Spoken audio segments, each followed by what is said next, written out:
নমস্কার, সবাই ভালো আছো তো? অল্প একটু গল্প চ্যানেলে তোমাদের সকলকে অনেক অনেক স্বাগত। অনেক দিন পরে এলাম, আমি জানি। আসলে গল্প বলার মাঝখানে না আজকাল বহু বহু গ্যাপ হয়ে যাচ্ছে।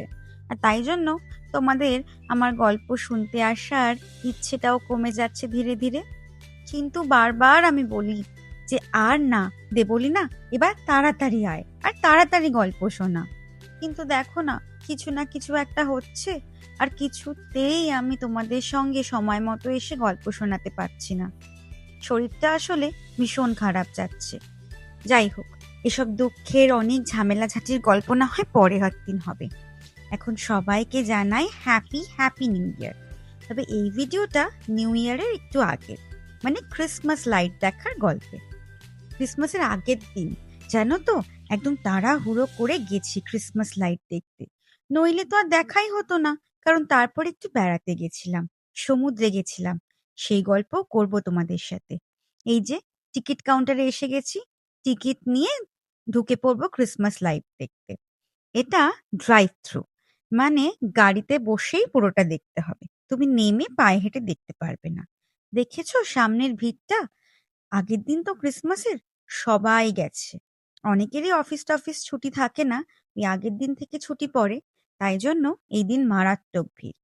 আর দেখো, সেদিন বৃষ্টিও পড়ছে ভালো রকম, কিন্তু আর তো সুযোগ নেই। ওই জন্য ওই দিনটাই আমি স্থির করেছি, যা হয় হবে। ওই দিনই আমি একটু ক্রিসমাস লাইট দেখবো আর তোমাদেরকেও দেখাবো। দেখো না, দুর্গাপুজোর কলকাতার লাইটিং মিসিং হয়, চন্দননগরে জগদ্ধাত্রী পুজোর লাইটিং মিসিং হয়। এই 25শে ডিসেম্বরের লাইটিং আমি আর মিস করতে চাই না। এই ক্রিসমাসে, মানে আমাদের বাঙালিদের যিশু পুজোয় একটুখানি লাইটিং আমি দেখবই। তো আমি যে জায়গাটার লাইট দেখতে গেছি তার নাম এরা দিয়েছে ম্যাজিক অফ লাইটস। দেখো, আমাদের ওখানে রাস্তাঘাটে কি সুন্দর লাইটিং করে, আর আমরা যে যার মতো দেখে নিই। কিন্তু এখানে আবার তা নয়, টাকা দিয়ে টিকিট কেটে দেখতে হবে। যেখানেই যাও না কেন, কাঁড়ি কাঁড়ি টাকা নেয় এরা। যাই হোক, জসিম দেশে যদাচার। ঠিকই বললাম বোধহয় কথাটা, ভুল হলে একটু কমেন্টে বলো। তো গাড়ি নিয়ে ঢুকে পড়েছি একটা লেকের ধারে, মানে চারদিক দিয়ে ঘুরিয়ে এরকম বিভিন্ন রকম লাইটিং করেছে। তো প্রথমে ঢুকেই দেখছি সম্ভবত এটা আরব্য রজনীর কোনো কনসেপ্ট দিয়ে করেছে।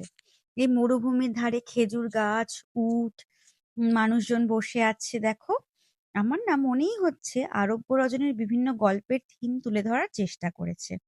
কারণ আলখাল্লা পরে মানুষজন রয়েছে, ওখানে আবার একটু মরুভূমির মতোই তো করা হচ্ছে মনে হয়, ছোট ছোট বালির ঢিপি, ওখানে একটা বড় পাখি, একটা মেয়ে বসে আছে।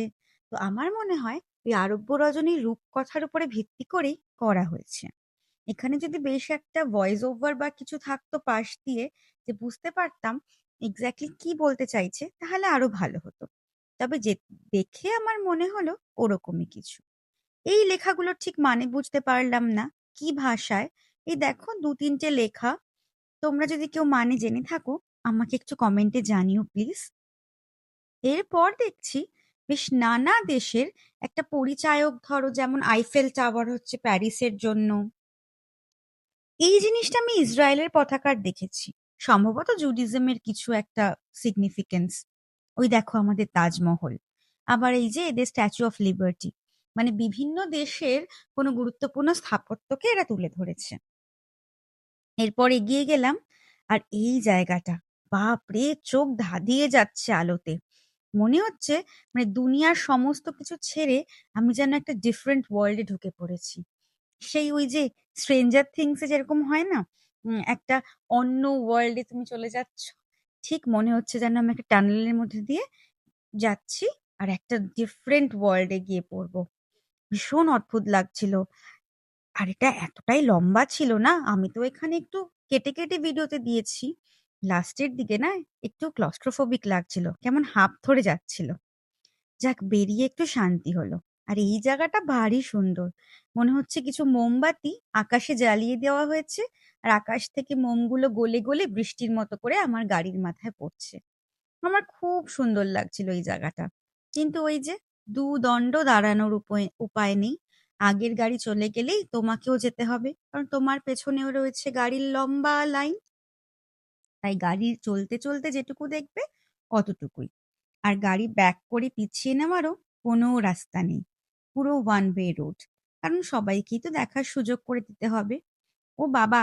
এই মোম গলানো আকাশ থেকে বেরিয়েই দেখি বাঁদিকে একখানি ইগলু। একখানি ইগলুতে ক্ষান্ত নেই। তারপরে চারিদিকে দেখছি ছোট ছোট স্নোম্যান, ওই ক্রিসমাসের ওই ডাঁটির মতো জিনিসপত্র, রেনডিয়ার বোধহয় এরা।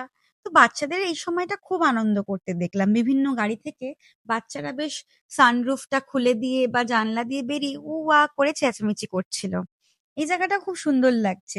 মনে হচ্ছে স্যান্টার লাঠিগুলো একেবারে জ্বলছে নিভছে, জ্বলছে নিভছে। একদম স্যান্টার লাঠির মতোই দেখতে এটা। তো যাই হোক, গাড়ি নিয়ে এগিয়ে যাচ্ছি। এটাও বেশ অনেকটা রাস্তা জুড়ে করেছিল। ভালো লাগছিল দেখতে। কিন্তু ওই যে গাঁটের কড়ি খরচা করে এসেছি, একটু মন প্রাণ দিয়েও যে দেখবো তারও তো উপায় নেই না। পেছনের গাড়ি আছে, সামনের গাড়ির পেছন পেছন তাই চলে যেতে হবে। আর সামনের গাড়ি যখনই ব্রেক কষছিল কোনো কারণে, ওই ব্রেক লাইটটা পড়ছিল, আমার আরো বাজে লাগছিল। এই লাল লাইটটা চোখ ধাঁধিয়ে দিচ্ছিল। তারপরেই দেখলাম চারিদিকে এইরকম ডেকোরেশন। এগুলো বোধহয় ক্রিসমাস স্পেশাল শুধুমাত্র। দেখো কিরকম জোকার, বেলুনস, বাচ্চাদের ভারী মজা লাগবে এগুলো দেখে। আমারও যে মন্দ লাগছিল তা না। আসলে আমাদের সবার মনের মধ্যেই তো একটা ছোট্ট বাচ্চা লুকিয়ে থাকে, যে সব সময় এরকম জিনিসপত্রগুলো দেখতে চায়, উপভোগ করতে চায়। আজকাল আমাদের কলকাতার পার্ক স্ট্রিটেও তো ভীষণ সুন্দর লাইটিং হয়। তবে আজকাল বলি কেন, আমি কিন্তু ছোটবেলা থেকেই খবরে দেখতাম যে পার্ক স্ট্রিটে লাইটিং হয়েছে। তবে আজকাল ভিড়টা একটু বেশি হয়। আর লাইটের বহরটাও বোধহয় একটুখানি বেশি বেড়ে গেছে নাকি? আমাকে একটু জানিও তো। আমি কলকাতায় বড় হলেও পার্ক স্ট্রিটের ক্রিসমাস লাইট দেখতে যাওয়া আমার হয়নি। যেমন হয়নি নাহমসের কেক খাওয়া। এরকম কত ছোট ছোট আশা এখনো অপূর্ণ রয়ে গেছে। যাই হোক, এই স্নোফ্লেক্স গুলো দেখো, বেশ সুন্দর লাগছে। রং বেরঙের রকমারি স্নোফ্লেক্স। আর তার মধ্যে আমার গাড়ির কাছে ছোট ছোট বৃষ্টির ঝাঁট। যাই হোক, একটু ভিজিবিলিটিটা কম হলেও ভালো লাগছিল বৃষ্টির মধ্যে ওয়েদারটা। একবার জানলাটা খুলেছিলাম একটু, জানো, উরি বাবা রে, হু হু ঠান্ডা হাওয়া, সঙ্গে সঙ্গে বন্ধ করে দিতে হয়েছে। ও বাবা, এখানে মনে হয় একখানা কুমির বানিয়েছে এরা। আবার একটা, এটা কি বক বোধহয়, বকের মাথায় দেখো আবার একখান সান্টা টুপি পরিয়ে দিয়েছে। একটা বক, দুজন মিলে দড়ি টানাটানি করছে, মাঝখানে স্যান্টা ক্লজ। কত কিছু যে বানিয়েছে। অনেক কিছু আবার এদের বাচ্চাদের কোনো কার্টুন ক্যারেক্টার ট্যারেক্টারের উপর ভিত্তি করে। ওসব আমি অত তো জানি না। এখন হালফেলের কার্টুনগুলোর খবর রাখা হয় না। এগুলো দেখো, মনে হচ্ছে আকাশ থেকে রেনডিয়ার নেমে আসছে। ওই যেরকম আমরা গল্পে পড়তাম না ছোটবেলায়, স্যান্টা রেনডিয়ারের টানা স্লেজে করে আকাশ থেকে আমাদের বাড়ির ছাদে আসবে, আর আমরা মোজা ঝুলিয়ে রাখবো। আর আমরা যদি সারা বছর ভালো বাচ্চা হয়ে থাকি, তাহলে আমাদের মনের মতো গিফট দেবে স্যান্টা আমাদেরকে। ছোটবেলা থেকে মনে আছে, সেই মোজায় কিছু না কিছু লিখে রাখতাম। বেশিরভাগ সময়তেই মা ওই গিফটটা কিনে রেখে দিত। তবে সবসময় মনের মতো গিফট যে দিয়েছে তা না, যখন যেরকম পেরেছে দিয়েছে। আর ছোটবেলায় ভাবতাম সত্যি সত্যি বোধহয় স্যান্টা দিয়ে গেছে। এই যে, এখানে হচ্ছে ক্রিসমাসের আগের রাতে কি কি হয়েছিল তারই একটা গল্প এই লাইটের মাধ্যমে বলা হয়েছে। যদিও আমি এদের ইতিহাসটা পুরোপুরি খুব ভালো করে জানি না, তবে সেরকমই কিছু বলা হয়েছে। এই লাইটটা খুব সুন্দর। স্যান্টা লাফিয়ে কোনো বাড়ির মাথায় উঠছে ও তার গিফটের ঝোলা নিয়ে। মিষ্টি লাগছিল। তবে এই স্যান্টা ক্লজ নানা রকমের, ক্রিসমাস থিমড জিনিসপত্রই বেশি। মাঝে মাঝে একটু অন্যরকম রয়েছে। এই যে একটা ক্রিসমাস ট্রি, বেশ সুন্দর লাইট দিয়ে একেবারে সাজিয়ে দিয়েছে। নিচে গিফট, একটি বাচ্চা। আমার দেখে মনে হয়, আর এই যে দেখো, বলতে বলতেই রেইনডিয়ারে করে সান্টা ক্লজ আসছে। ঠিক এই জিনিসটাই। ছোট্টবেলা থেকে কত কমার্শিয়ালে কত জায়গায় যে দেখেছি এগুলো, কি আর বলবো। ওই যে দেখো, আবার পাখি এখানে স্যান্টাকে নিয়ে আসছে। আবার এই জায়গাটায় জুরাসিক পার্ক থিম ছিল। সব ডাইনোসর টাইনোসরদেরকে লাইট দিয়ে সাজানো হয়েছিল, মানে ওই থিমের লাইট। এবার হচ্ছে ডেইজ অফ ক্রিসমাস, মানে ক্রিসমাসের দিনের যে ওদের যে লোককথা বা মাইথোলজি রয়েছে সেই জিনিসগুলো এরকম দেওয়া ছিল। তো ঘুরতে ঘুরতে ভিডিওটা লম্বা হয়ে যাচ্ছে বলে কিছু কিছু পার্ট বাদ রেখেছি। তারপর আবার দেখলাম এরকম ওই যে সেই রং বেরঙের লাইটটা, ওই গাড়িগুলো কিছু গাড়ি যারা আমাদের পেছনে ছিল তারা ঢুকছে। কিন্তু আমাদের তো ওই দিকটা দেখা হয়ে গেছে। আমরা অন্য দিক দেখছি। এখানে দেখছি একটি ছেলে একটি মেয়ে কি সুন্দর হাত ধরে দাঁড়িয়ে আছে। একদম একটা ছোট্ট মিষ্টি লাভ বার্ডস, তাই না? তো যাই হোক, এই জায়গাটা একটু জ্যাম হয়ে গিয়েছিল। তাই গাড়িটা খানিকক্ষণ দাঁড়িয়েছিল। ওখানে যে খুব একটা বেশি লাইট ছিল তা না। তারপর আবার এই দিকটায় এলাম। এখানেও দেখছি মনে হচ্ছে কোনো ফেয়ারি টেলকে ডিসক্রাইব করছে। কোনো প্রিন্স, কোনো প্রিন্সেস, তাদের রাজমহল। এটা মনে হয় একটা বড় কুকুর কিছু একটা গাড়ি টানছে। আর এইটা হচ্ছে বারবি থিমের লাইট। উফ! এখানে বাচ্চারা যা মজা পেয়েছে। ওই গানটা আমার মাথায় তখন বাজছিল। I'm a Barbie girl in my Barbie world. Life is plastic. It's fantastic. আমার গানে একটুও সুর নেই কিন্তু। ওই আর কি। সুর ছাড়া বেসুরো গলাতেই আমি হে হে করে গান গাই। মা আমাকে বলতো, উফ! এত হেরে গলা লাখে একটা পাওয়া যায়।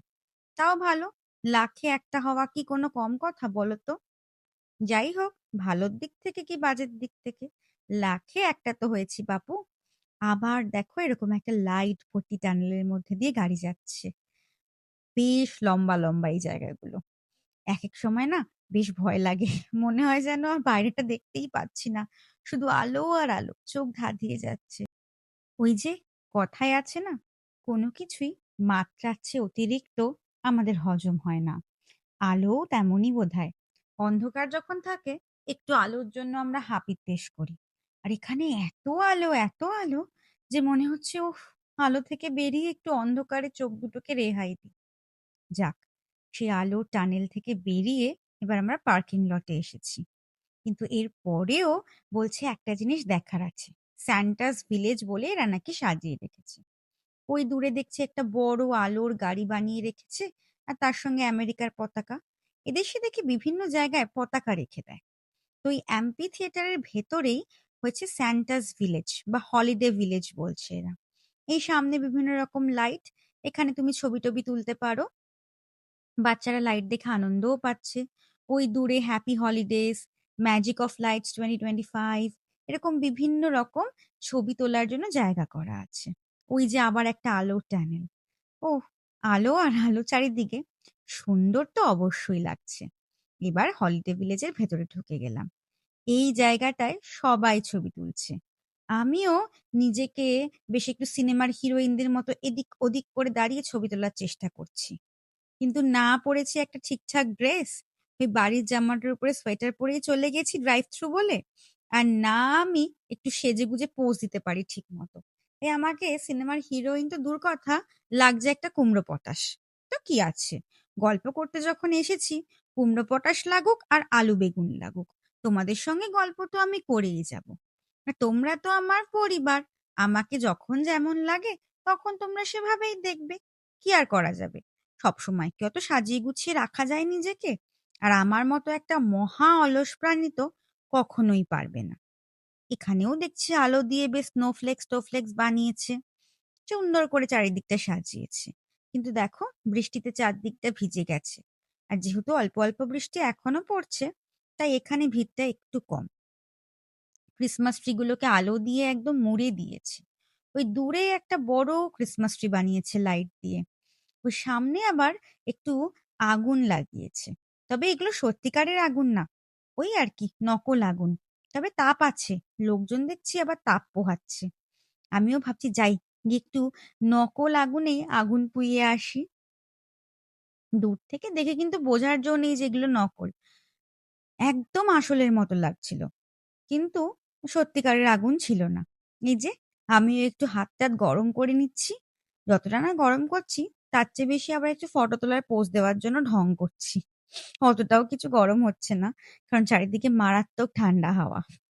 তো যাই হোক, এইসব করে আমি একটু চারদিকটা আবার দেখছি।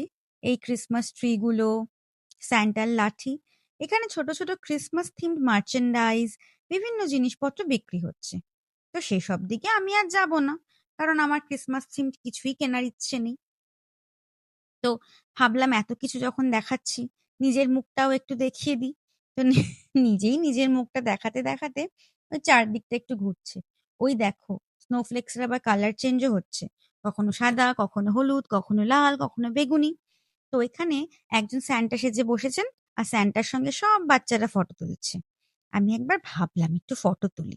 তারপর লজ্জা পেয়ে আর চলে এলাম। আর এই আলো টানেলের বাইরে দিয়ে এবার গুটি গুটি পায়ে বাড়ি ফিরবো। ফেরার পথে এক কাপ কফি খেয়ে নিলাম কারণ বেশ ঠান্ডা লাগছিল। আর তোমাদের সবাইকে জানাই আবার হ্যাপি নিউ ইয়ার। সবাই খুব ভালো থেকো, সুস্থ থেকো। আর অল্প একটু গল্পকে সাবস্ক্রাইব করতে কিন্তু ভুলো না। আর আমি জানি আমি একটু লেটে লেটে আসছি, বাট প্লিজ তোমরা আমার গল্পগুলো শুনতে এসো।